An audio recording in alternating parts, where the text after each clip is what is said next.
चलिए, chemistry with Ravi sir में फिर से आपका स्वागत, अभिनंदन है। सभी UP board, Bihar board, Madhya Pradesh board, Rajasthan board और छत्तीसगढ़ बोर्ड के सभी बच्चों को मेरा एक बार नमस्कार है। प्यारे बच्चों, आज हम बिल्कुल जीरो से सुपर हीरो और हमारा जो सीरीज चल रही है अब की बार 50 पार, अब की बार है ना 75 पार, जो आज हम नया सेशन चालू कर रहे हैं और नया सेशन में आज हम नया चैप्टर चालू करेंगे। छत्तीसगढ़ के जो बोर्ड के जो स्टूडेंट्स हैं जो इस साल शिक्षण सत्र 2024 और 25 में बोर्ड परीक्षा देंगे, उनको बताना चाहूँगा कि केमिस्ट्री के कुछ चैप्टर को रिड्यूस किया गया है। मतलब कुछ चैप्टर जो है अभी कंफर्मेशन नहीं हुआ है, लेकिन 5 चैप्टर जो है हट चुका है। सीबीएसई जो फॉलो करता है ना, central board of secondary education जो फॉलो करता है सिलेबस, उसी सिलेबस को नई शिक्षा नीति 2020 के तहत जो है छत्तीसगढ़ में अपनाया जा रहा है। तो कुछ चैप्टर जैसे ठोस अवस्था, सतह रसायन, सॉलिड स्टेट को बोलते हैं, सरफेस केमिस्ट्री और तत्वों के निष्कर्षण वाले चैप्टर्स और दैनिक जीवन में रसायन वाले चैप्टर्स है ना, कुछ चैप्टर्स को जो है रिड्यूस कर दिया गया है। अब जो है आप 16 चैप्टर की जगह में आप केवल पढ़ेंगे 11 चैप्टर पढ़ेंगे। तो आज मैं नया चैप्टर चालू कर रहा हूँ, ये बहुत इम्पोर्टेंट है और इसमें मैंने 2 चीज़ों को रखा है ना। चैप्टर का नाम है इलेक्ट्रोकेमिस्ट्री, जिसको बोला जाता है विद्युत रसायन, और एकदम फुली कॉन्सेप्ट है ना, कॉन्सेप्चुअल है, पूरे कॉन्सेप्ट से भरा हुआ है। तो मैं आप लोगों को आज का टॉपिक के बारे में बताऊंगा। मैं बात कर रहा हूँ 12th केमिस्ट्री है ना, बहुत इंपॉर्टेंट है।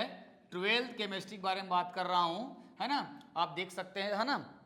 और चैप्टर का नाम है, हम इसमें कुछ बेसिक भी पढ़ेंगे और बेसिक 11th क्लास का रहेगा। तो मैं बात कर रहा हूँ रेडॉक्स, क्या हो जाएगा, रेडॉक्स रिएक्शन एंड क्या हो जाएगा, रेडॉक्स रिएक्शन एंड क्या हो जाएगा आपका इलेक्ट्रोकेमिस्ट्री। ये चैप्टर का हमारा नाम है ना, फुली, क्योंकि ना देखो इलेक्ट्रोकेमिस्ट्री का चैप्टर जो है बिना रेडॉक्स रिएक्शन के संभव नहीं है। उसी का हमको यहाँ पर क्या करना पड़ेगा, यूज करना पड़ेगा। ठीक है, तो सबसे पहले रेडॉक्स रिएक्शन का पिछला कॉन्सेप्ट जो 11वीं क्लास का था उसको हम पहले पढ़ेंगे और ये कॉन्सेप्ट क्लियर होने के बाद फिर इलेक्ट्रोकेमिस्ट्री की ओर पढ़ेंगे ना, बढ़ेंगे। इस चैप्टर से जो है 5 नंबर का एक बड़ा क्वेश्चन, चाहे वो न्यूमेरिकल्स हो, चाहे कोई वो सेल वगैरह हो है ना, सेल वगैरह जो है और न्यूमेरिकल्स हो, ये पूछा जाता है। और इस चैप्टर से नंबर या तो मिलता है या नंबर कटने के चांस रहते हैं। तो सबसे पहले मैं आप लोगों को बताना चाहूँगा इस चैप्टर के माध्यम से, सबसे पहले मैं ले रहा हूँ, इसमें एक वर्ड आया है रेडॉक्स, रेडॉक्स आया है। ठीक है, अब रेडॉक्स आया है तो रेडॉक्स में आपको सबसे पहले बताऊंगा रेडॉक्स 2 वर्ड्सों से मिलके बना हुआ है। एक मिलके बना हुआ है रेड, ठीक है, और एक मिलके बना है ऑक्स। ठीक है, रेड का मतलब होता है रिडक्शन, क्या होता है, रेड का मतलब होता है आपका रिडक्शन होता है, और ऑक्स का मतलब होता है ऑक्सीडेशंस होता है। इसको ध्यान में रखेंगे और आप लोग अगर लिख रहे होंगे तो लिखते भी जाए साथ साथ, क्योंकि ये भी थोड़ा सा पिछला क्लास चलेगा भी। ठीक है, रिडक्शन का मतलब होता है, आपको मालूम होगा, अपचयन। क्या होता है, अपचयन होता है। और रिडक्शन ना, ऑक्सीडेशन का मतलब होता है, ये होता है आपका ऑक्सीकरण होता है। इसको आपको पता होना चाहिए। ठीक है, तो 2 वर्ड्सों से मिलकर बना हुआ है रिडक्शंस और आपका क्या हो जाएगा, आपका ऑक्सीकरण। चलिए, उसके बाद फिर मैं आपको ऐसा बेसिक बता रहा हूँ, क्योंकि बेसिक बहुत इंपॉर्टेंट है और इसमें आपको जो है क्वेश्चंस बनने चाहिए और इससे क्वेश्चन पूछा भी जाता है। चलिए पहले यही पढ़ेंगे। चलिए फटाफट लिखिए और मैं उसके बाद आगे बढ़ता हूँ, कॉन्सेप्ट को समझाता हूँ। चलिए,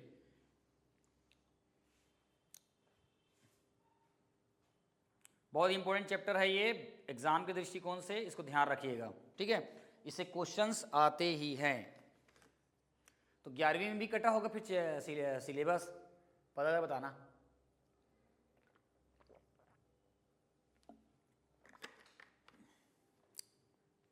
चलिए बिठा दूं, ठीक है।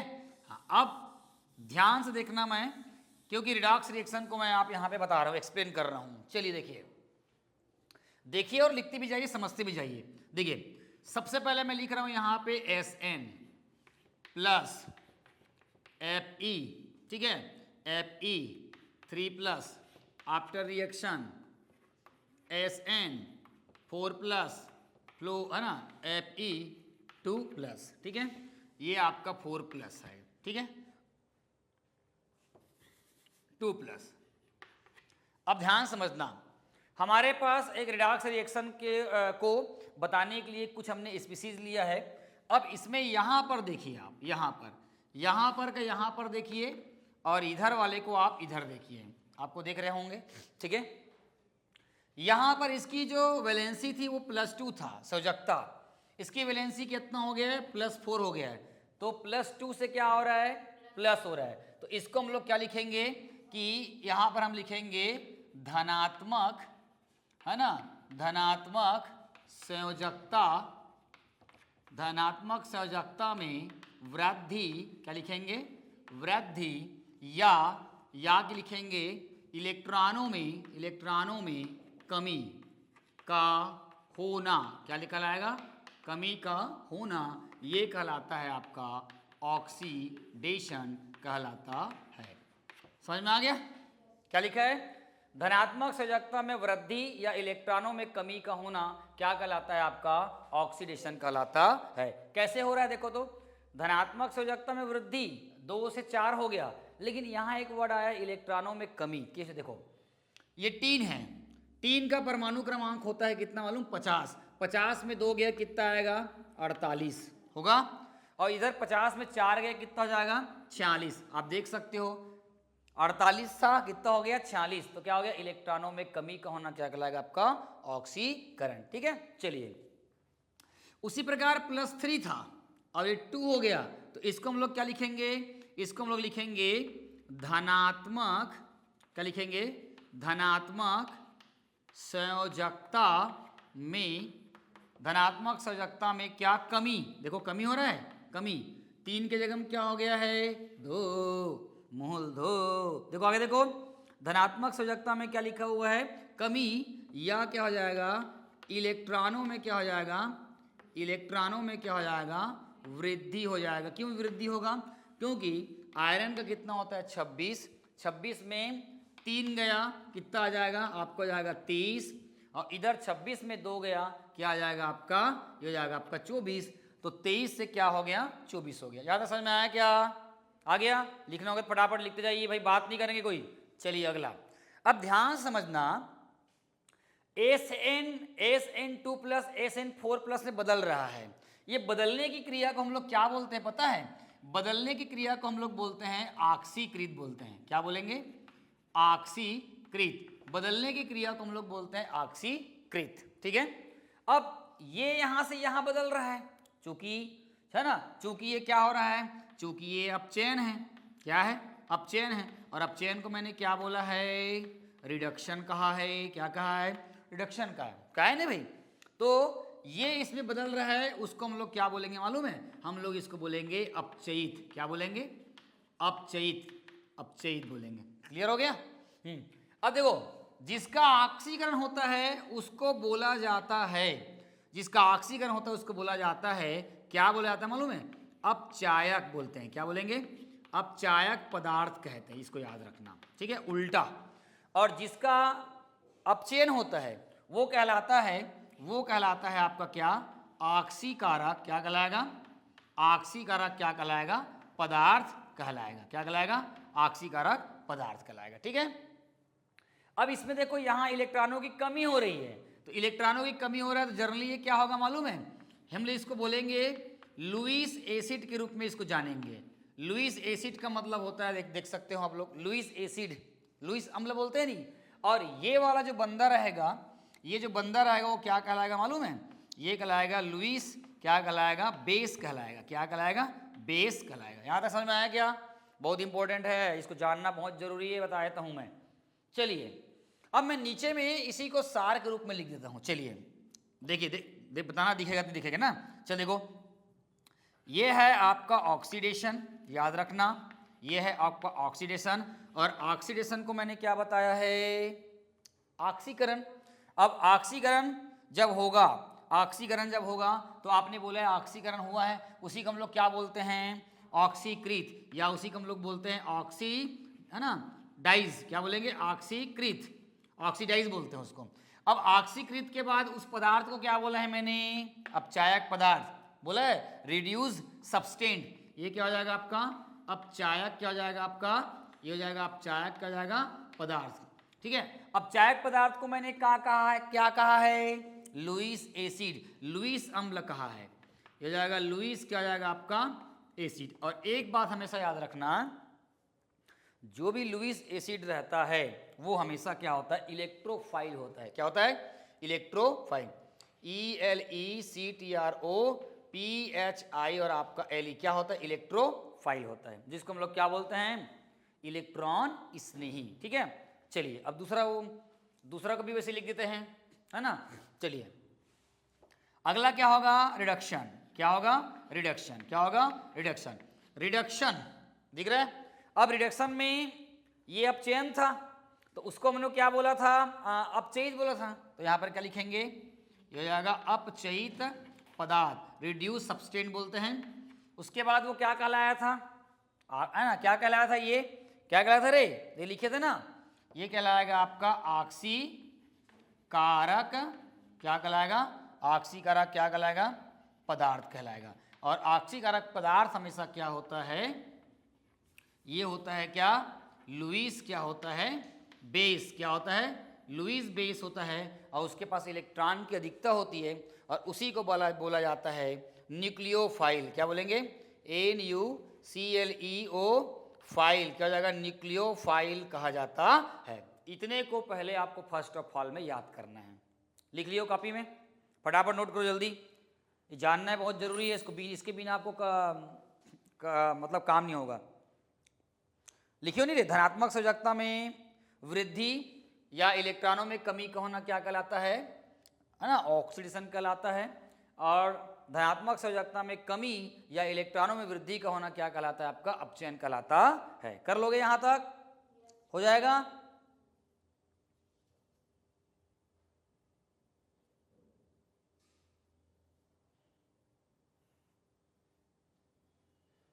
चलो आगे बढ़ूं, इसी में एग्जाम्पल, चलिए ऊपर का मिटा रहा हूं, नीचे का तुम लोग स्क्रीनशॉट ले लो। हाँ, जो ऑनलाइन देख रहे हैं भैया स्क्रीनशॉट जरूर ले, कॉपी और पेन पर के पकड़ के बैठे और लिखे, बता देता हूं, गप नहीं मारेंगे। चलिए आगे देखते हैं, बहुत इजी है, इजी वे में है, अच्छा चैप्टर है, पूरा फुल है ना, फुल कॉन्सेप्ट दूंगा। चलिए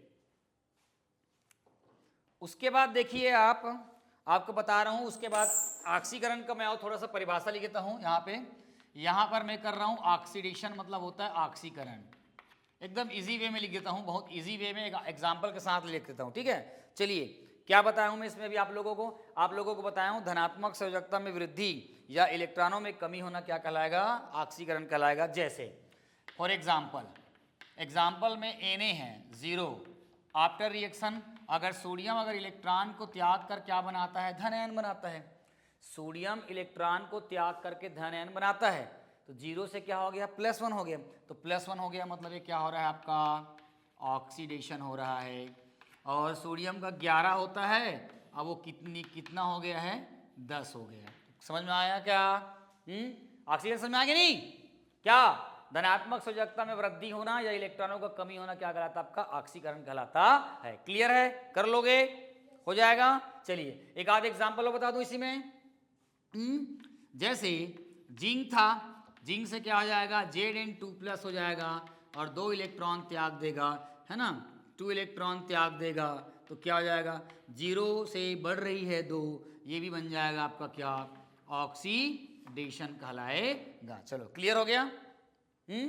चलिए यह हो गया ऑक्सीकरण संख्या। उसके बाद मैं आपको बता रहा हूं अपचयन, अब अगला बता रहा हूं अपचयन। अपचयन का मतलब होता है रिडक्शन, ठीक है। इसमें क्या लिखोगे, धनात्मक संयोजकता में क्या होना, कमी होना, और इलेक्ट्रॉनों में क्या होना, वृद्धि होना, वो क्या कहलाता है, आपका अपचयन कहलाता है। एक आध मैं एग्जाम्पल दे देता हूं, ठीक है, ध्यान से देखिएगा।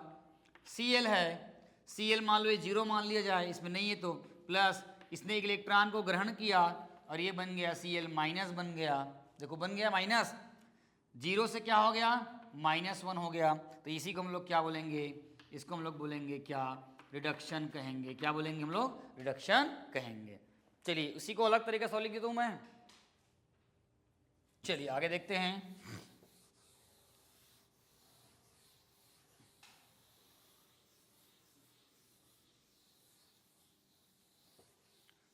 इसी को इस तरह से लिख सकते हैं। और देखो आपको पता होगा कि क्लोरीन Cl2 जो होता है, 2 इलेक्ट्रॉन अगर मान लो ग्रहण करता है तो ये क्या बन जाता है, ये बन जाएगा 2Cl- बन जाएगा।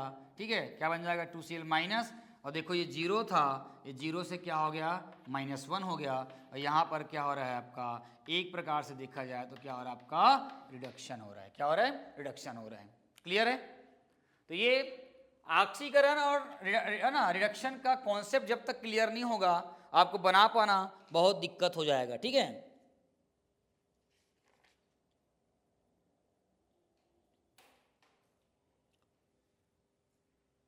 चलिए यहां से समझ में आया क्या, फटाफट लिखते जाइए भाई तुम लोग। ठीक है, चलिए देखिए आगे देखो। मिटा दूं ऊपर का, ये मिटा रहा हूं। अब इसका एक आध एग्जाम्पल और देख रहा हूं, ध्यान समझना, बड़ा इंटरेस्टिंग है। जैसे आपको बोल देगा, ठीक है, क्या बोल देगा, ऑक्सीडेशन में एक एग्जाम्पल दे रहा हूं, CO2 दिख रहा है, कार्बन डाइऑक्साइड। मान लो इसमें कार्बन है, मान लो देखो यहाँ पे C+O2 रिएक्शन करके क्या बनाएगा, CO2 बनाएगा। बना रहा है कि नहीं बना रहा है, बना रहा है। कार्बन कतेक है, 0। अब यहाँ पर कार्बन कितना हो गया देखो तो, X प्लस ऑक्सीजन का होता है 2 और -2 होता है बराबर 0। X प्लस माइनस -4 बराबर 0, X बराबर कतेक हो गया, +4। अब मेरे को बताओ, कार्बन 0 था और अभी कितना हो गया, 4 हो गया। मतलब यहाँ पर क्या हो रहा है, एक बार देखा जाए तो क्या हो रहा है, क्या हो रहा है, ऑक्सीडेशन हो रहा है। क्यों रिएक्शन हो रहा है, क्योंकि कार्बन की वैलेंसी बढ़ रही है। आ गया। और एक और होता है कि हाइड्रोजन का योग होना, ऑक्सीजन का योग होना ऑक्सीकरण, और हाइड्रोजन का योग होना अपचयन। याद रहेगा। चलिए एक और बताता हूं, इसके ऊपर नीचे में अपचयन का बताता हूं मैं। एक एग्जांपल देता हूं अपचयन का इसी में। चलिए अपचयन का देखता हूं। जैसे आपको पता होगा कि N2 प्लस 3H2 दोनों मिलके हाइड्रोजन और ऑक्सीजन मिलकर क्या बनाता है, अमोनिया बनाता है। क्या बनाता है, अमोनिया। चलिए यहां पर नाइट्रोजन 0 था कि नहीं, यहां पे नाइट्रोजन 0 था। अब मैं यहां पर ना अमोनिया का ऑक्सीडेशन कैलकुलेट करता हूं नाइट्रोजन एटम्स का।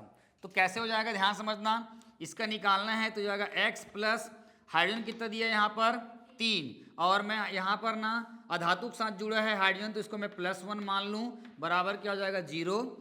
X हो जाएगा, ये प्लस कितना जाएगा 3 बराबर 0, और X बराबर क्या आ जाएगा आपका -3। आप खुद समझ में आ गया कि जब नाइट्रोजन हाइड्रोजन से क्रिया करके अमोनिया बनाता है तो वहाँ पर नाइट्रोजन एटम्स का क्या होता है, अपचयन होता है। 0 से क्या हो रहा है, -3, मतलब सजगता घट रही है। तो इसको हम ऑक्सीडेशन के केस में लेंगे, और इसको हम किसके केस में लेंगे, हम लोग इसको रिडक्शन के केस में लेंगे। समझ में आया क्या, समझ में आया क्या।